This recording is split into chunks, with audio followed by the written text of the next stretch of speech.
Hello, I'm James Long with Panasonic. We're at NAB 2023. We're introducing our new UR100 outdoor ruggedized PTZ camera at the show. It's taking the place of our current AWHR140, which was an HT version of the camera. As you can see, we're on a shaky table and we're showing image stabilization with the camera. So we have 3 poles of image stabilization. Another cool feature now is that we have fiber connector on the back of the camera, so we can do fiber connection. Also, with the older model, we had to have 2 cables, one for control, one for video. Now over one fiber, we can do video as well as control. I'm standing in front of our Cairo switcher. We have a switcher that is IP-IT ST2110 ready and capable. We can also do our baseband video inputs with this switcher. So we can support any video SMPTE format, whether in or out. We can do multiple formats, multiple frames at any given moment in time. We have several control surfaces. We also have an open API allowing us to tie in additional third-party control surfaces. We have a feature set called Canvas that allows us to have one canvas to work with no matter what the irregular resolution of the LED wall you might be working with. We can fill that wall up with pips, with graphics, with transitions, with effects, all on one canvas smoothly. Hello, and today we're going to talk about the PLV100. The full name is the AK PLV100, but we all call it PLV100 for short. And this is our VariCam technology put into a studio camera form factor. Traditionally, when we use cinema cameras to do live productions, there is a lot of cables involved, a lot of complexity, a lot of parts and pieces to make it work. And by taking the core technology from our VariCam and putting it in a studio camera, we made it plug and play. We made it very simple. So starting in the front, we have a Super 35 sensor. So we have our beautiful cinematic look with the PO mount lens. That gives us our beautiful shallow depth of field. And then we have our cinema style processing available on the camera. While we still can produce traditional broadcast looks, we also have the cinema looks built in. We have a simple fiber option. We plug in the fiber, we get power, we get return video, we get tally lights, we get communication. So there's a lot of ease of doing this workflow. In addition, I have additional outputs out of the camera, directly out of the head, where I have 12G out of the camera head.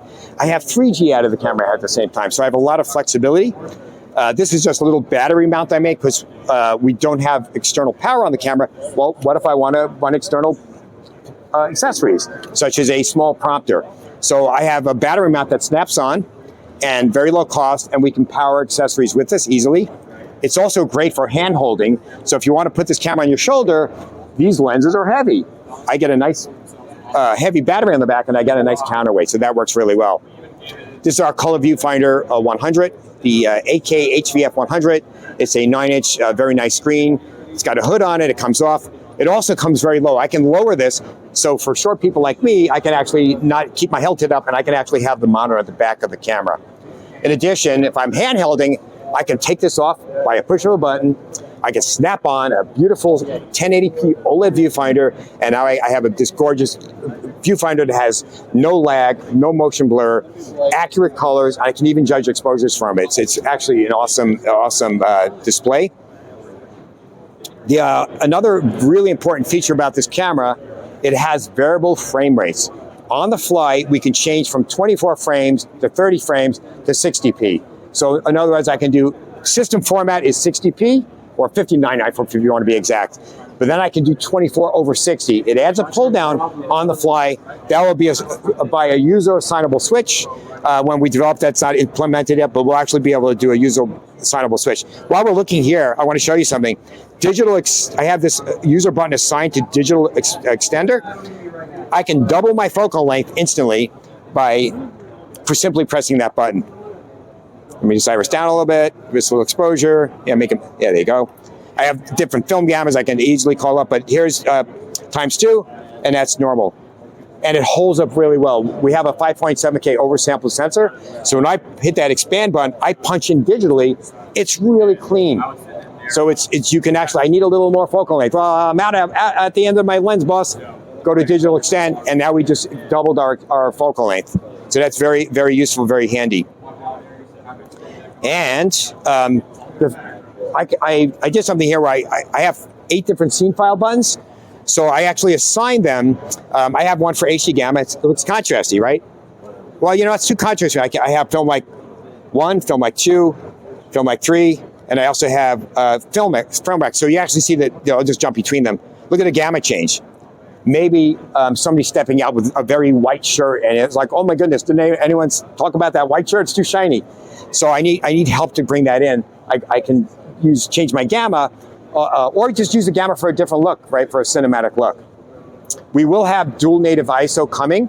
Right now it's an 800 rated camera in terms of the ISO. We will have the dual native, and our target is going to be 800 and 2500 ISO, which means we'll get an extra stop and a half without adding any gain. So we're doing a scene, and we want to light it by candles. We will actually be able to go to that mode without adding any digital gain noise and be able to create a beautiful low light image. So the beauty of having very camp technology in a studio camera. And also from a price point, compared to our competition, we're about half the price of a comparable price camera from one of our other vendors.